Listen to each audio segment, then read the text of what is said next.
As revelers celebrated the arrival of 2024, news was breaking about a very unusual rescue. On New Year's Eve, authorities found a 17-year-old student camping alone in the Utah snow. Kai Zhuang, a foreign exchange student from China, had been missing from the home of his American host for 3 days. There had been fears that he had been kidnapped, but the reality was far stranger. The exchange student was told his family in China was in danger unless he isolated himself away from society and law enforcement. The shivering and terrified teenager had been groomed by online scammers for more than a month. Eventually, they had ordered him into the wilderness in the middle of winter. Otherwise, they said, his family back in China would be harmed. It was all part of a plan to trick Kai's parents into believing he really had been kidnapped. At that point, we learned that they had received a photograph from Kai from his phone, and it was a photograph where it made it appear as if he was being kidnapped or held captive. After that, they subsequently started receiving phone calls from the alleged kidnapper demanding a ransom. Riverdale Police Chief Casey Warren said Kai's parents transferred $80,000 to the scammers. But in reality, their son had never been in any physical danger, except perhaps from frostbite. We were able to communicate with the family and show them that there's been other cases from around the world and several within the United States, so they would cease contact with the kidnappers and stop sending money. This type of crime has come to be known as virtual or cyber kidnapping. Now, getting somebody to fake their own kidnapping is quite something. But what makes it even more extraordinary is that in these cases, the victims believe the people who are telling them to do that are the police. Welcome to the documentary from the BBC World Service. I'm Elaine Chong, and you're listening to the second part of our BBC Trending investigation into scammers who pose as Chinese police. In the first part, we heard how these fraudsters extort money from people in the Chinese diaspora by threatening to have them extradited to China on false criminal allegations. Virtual kidnappings take things even further. Typically, the targets are young Chinese people who are studying abroad in countries like Australia. All right, my name's Joe Dewey. I'm a Detective Superintendent, the Commander of the Robbery Serious Crime Squad. Last year, New South Wales Police launched a publicity campaign with the Chinese embassy to warn Chinese foreign students how to avoid becoming a victim. I'm here today to talk to you about virtual kidnappings. In October alone this year, we've had 3 matters reported to the police, and we've noticed Alongside him was Xiaoten Li from the Chinese Consulate General in Sydney.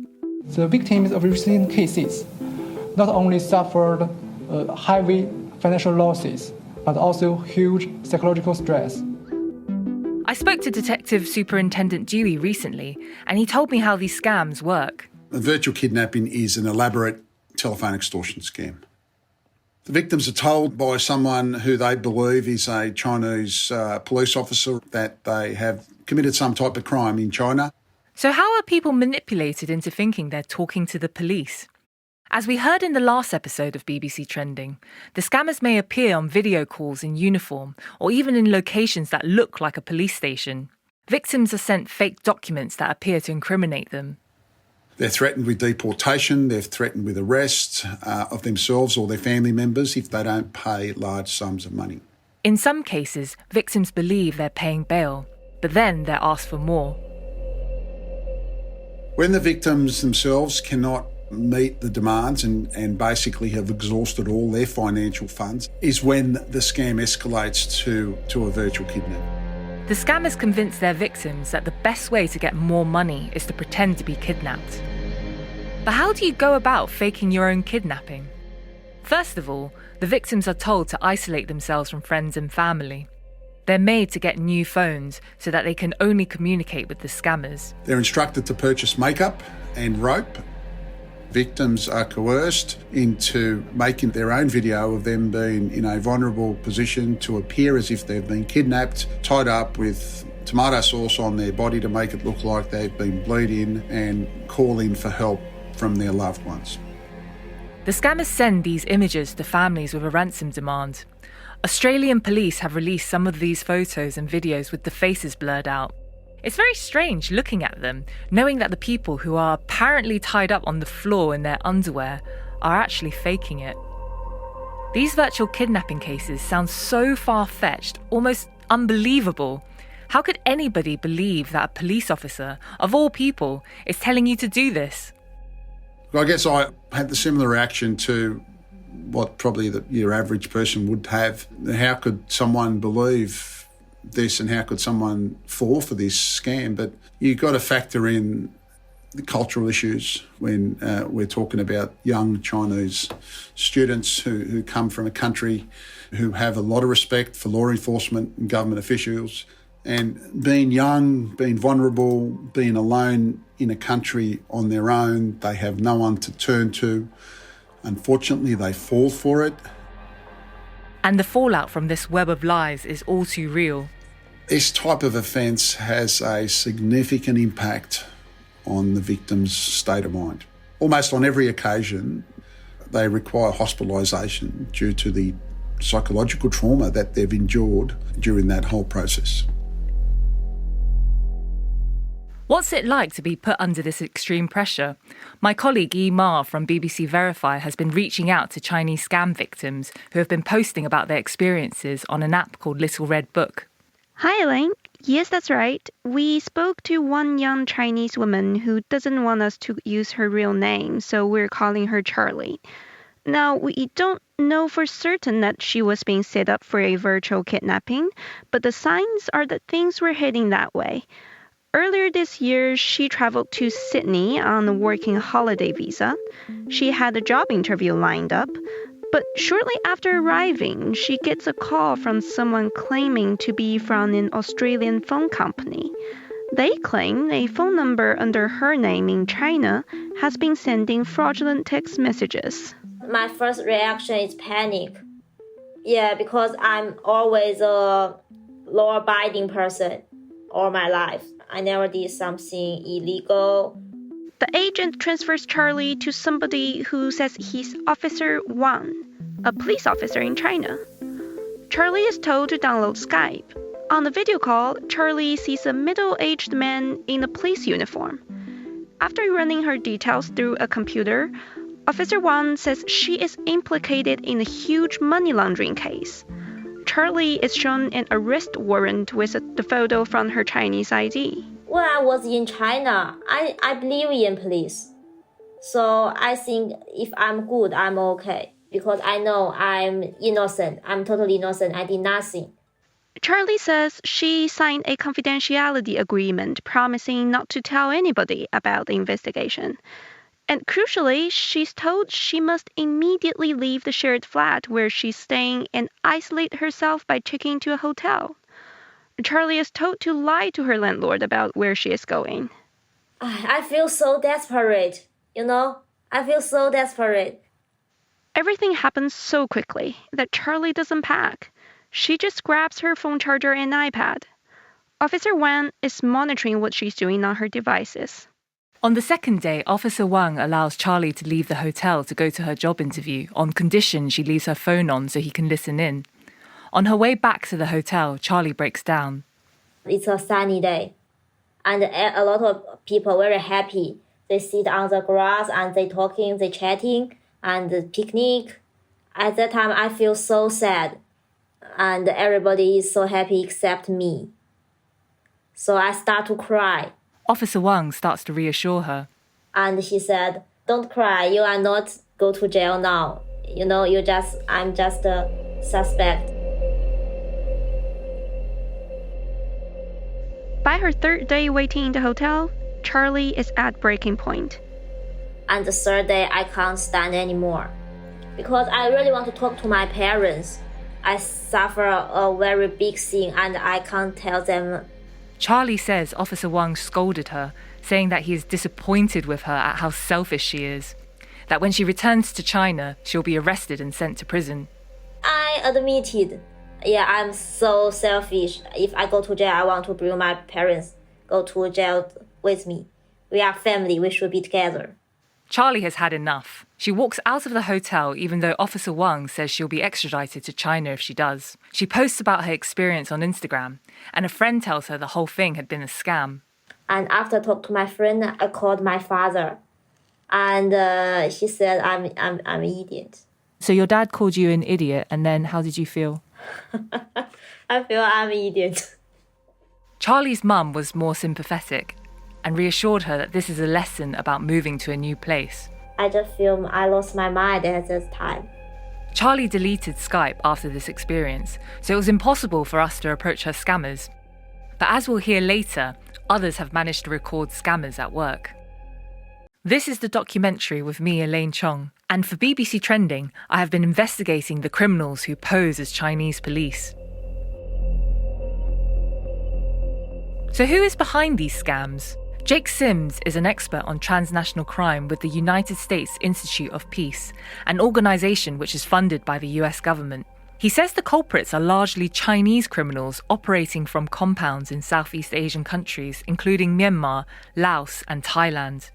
So the scam compound and forced scamming phenomenon really came to prominence around the start of the pandemic. But in fact, the conditions were set many, many years in advance that allowed this industry to flourish. So over the last 10 to 20 years, we've seen large populations of sophisticated organized criminals, largely originating from mainland China, fleeing organized crime crackdowns in mainland China. But they came with resources and they built connections for themselves. Many of them have ingratiated themselves with local power brokers, gone into business with the local ruling elite. Jake says many of these compounds are built around casinos, and when COVID hit, the revenue from gambling dried up.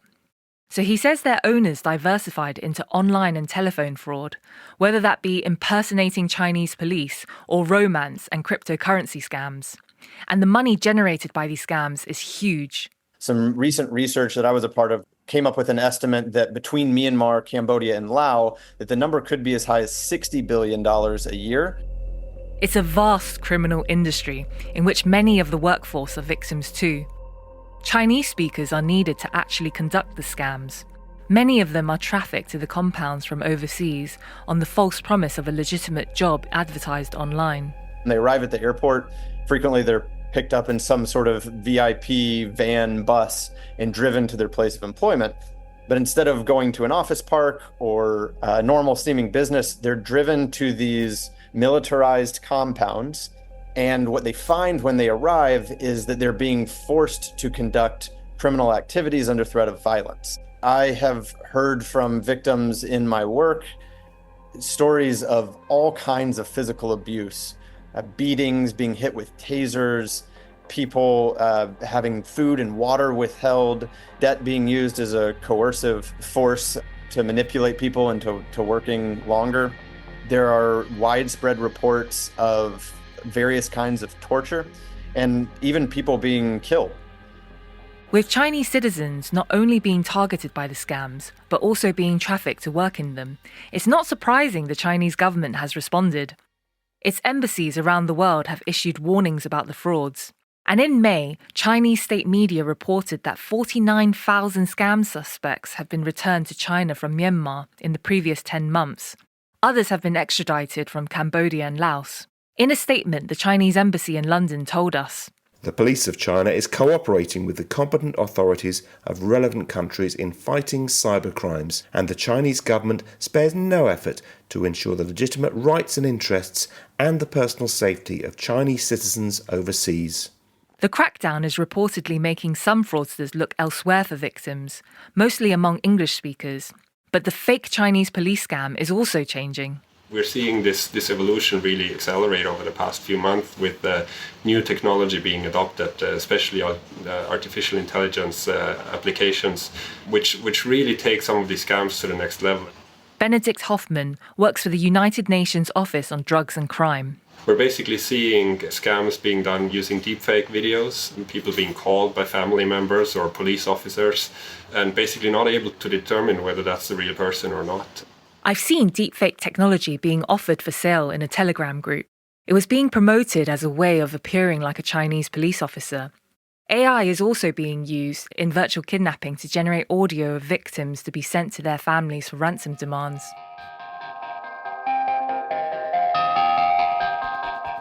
Back in Australia, Joe Dewey from New South Wales Police says the scammers are going to even greater lengths to isolate virtual kidnapping victims from their families.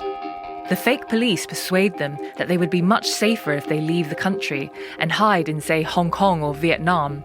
There's also a sinister new twist in which the scammed are being manipulated into helping scam others. So that is where scammers will trick a victim into believing that they are working for the Chinese government. They will send them documentation and swear them in as a Chinese official, as a Chinese police officer.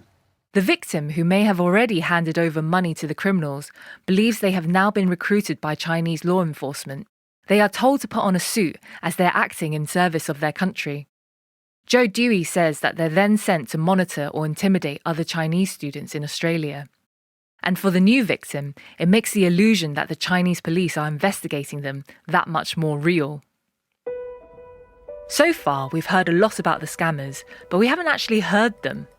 Su, as he wants us to call him, is a Chinese student studying in Japan. My BBC colleague Yi Ma contacted Su after he posted about how a fake police officer persuaded him that he was suspected of money laundering.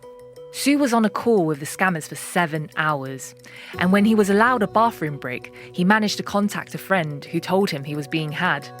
When Su returned to the scam call, he started recording. Su didn't want us to use his voice, so his words are spoken by an actor.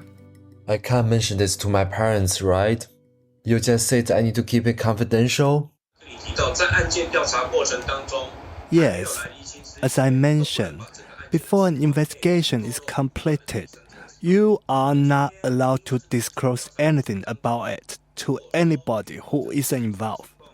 If you reveal anything about this current investigation to a third party, then you will definitely tip off the criminals. And if the criminals still have your personal information, they will destroy all the evidence they have. You will probably also create trouble for people you know who have nothing to do with all of this. Do you understand? The scammers had ordered Su to leave his laptop camera on so they could monitor him all the time. But by now, Su knew he wasn't talking to real police, so he decided to have a little fun. What about when I sleep at night? Do I need to be monitored even then? It's the same for you when you sleep. Do not film yourself sleeping. Adjust the camera angle to face up toward the ceiling. Understand? I see. That's tiring. My snoring could be heard when I sleep at night. It's too embarrassing. Don't think too much about this. Our focus is not on how you sleep. It's key for us to monitor the environment you are in, because there are a lot of factors we need to consider in an investigation. Do you understand?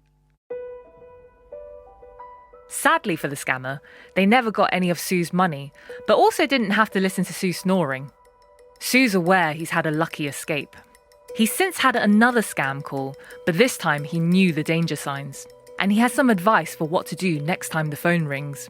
I never thought it would happen to me. Just be really careful when you see a number that you don't recognize. You've been listening to the documentary from the BBC World Service. I'm Elaine Chong. My thanks to Yi Ma from BBC Verify, producer Ed Main, and our editor Flora Carmichael. If you'd like to get in touch about this story, you can email me at elaine.chong, that's CHONG, @bbc.co.uk. Thanks for listening, and goodbye.